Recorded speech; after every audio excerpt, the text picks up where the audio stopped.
Draft NEC Vision 2047 da Manipur ki Tribal Phurup Shing ki Matangda Lanna Ishillamba Yaore HAIDUNA Chief Minister NONGTHOMBAM BIREN Communication and Development of Northeastern Region ki Union Minister SCINDIA AMASUNG LEINANA Official Sing da PHAONARABA MATUNGDA HAIRIBA Draft NEC Vision 2047 adu withdraw TOUKHRE.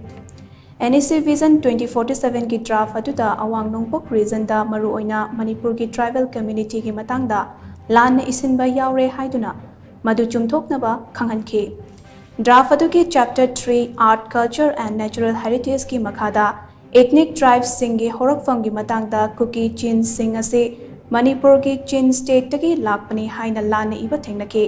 हिरमसी की मतंगदा chief minister नोंगथोम्बम villain ना Union Minister SCINDIA da pau faunaba loinana Chief Secretary Dr. Vinit Joshi dasu sengdoknaba khanghankre.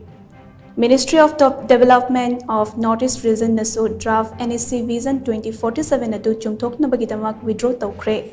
Hiramasi kamari LEINANA Northeast State Singi Chief Secretary Singda Northeastern Council ki Planning Advisor Som Kamaina Cherol Singh Thaduna NEC Vision 2047 adu withdraw taure haina khanghankre hairi.